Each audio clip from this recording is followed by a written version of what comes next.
হাসিনা কিনতে পারে নাই, আমাদেরকে আওয়ামী লীগ কিনতে পারে নাই। আমরা ত্যাক্ত কণ্ঠে বলতে চাই, এই তরুণ প্রজন্মের সাথে আপনারা যারা বেঈমানি করবেন, আপনারা আমাদের আসনের লোক দেখাবেন, আপনারা বলবেন আমরা মুখ আসন ছেড়ে দিব, পার্লামেন্টে একটা সিট দিয়ে আপনারা আমাদেরকে কিনতে পারবেন না। আমাদের এই যে জন আকাঙ্ক্ষা তৈরি হয়েছে, সেটির প্রতিফলন আপনাদেরকে ঘটাতে হবে। এই তরুণ প্রজন্মের ভাষা বুঝুন। আমরা বলতে চাই, প্রবীণ রাজনীতিবিদ আপনারা যারা রয়েছেন, আপনাদের অভিজ্ঞতা রয়েছে, আপনাদের ত্যাগ রয়েছে। গত 16 বছর ধরে আমরা দেখেছি আপনাদের নির্যাতন এবং নিপীড়নের মধ্য দিয়ে যেতে হয়েছে। প্রবীণদের যে অভিজ্ঞতা এবং নতুনদের যে ভয়হীন মনোভাব, এই দুইটার মিথস্ক্রিয়ায় 24 পরবর্তী বাংলাদেশ বিনির্মাণ করতে হবে। অন্যদিকে একদল রয়েছে কিভাবে তরুণদেরকে, তাদের মতামত হচ্ছে আন্দোলন হয়েছে, সফল হয়েছে, তোমরা আবার ঘরে ফিরে যাও, ক্ষমতা এবার আমরা একাই নিব। আমরা বলতে চাই, দয়া করে ক্ষমতামুখী হয়েন না।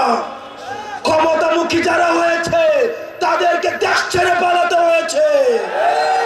ক্ষমতামুখী না হয়ে আপনারা জনতামুখী হন। আপনারা যতক্ষণ পর্যন্ত জনতামুখী হবেন, তরুণ প্রজন্ম আপনাদেরকে সঙ্গ দিবে। আমরা দেখেছি, আমাদের কাছে খবর আছে, কারা কারা গত 3টা নির্বাচনে খুনি শেখ হাসিনার সাথে আপোষ করেছে, কারা কারা খুনি শেখ হাসিনার আওয়ামী লীগের সাথে ব্যবসায়িক সম্পর্ক ছিল, কাদের কাদের আওয়ামী লীগের সাথে আত্মীয়তার সম্পর্ক ছিল। এই জিনিসগুলো কিন্তু আমাদের জানা রয়েছে।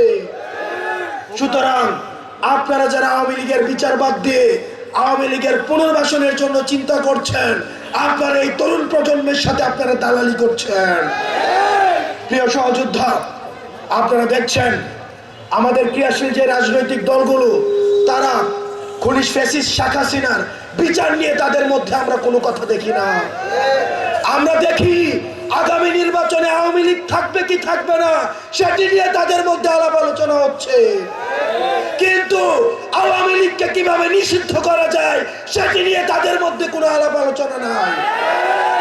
কারণ তাদের মধ্যে ভোট ব্যাংকের চিন্তা রয়েছে, তাদের মধ্যে আওয়ামী লীগের ব্যবসার চিন্তা রয়েছে।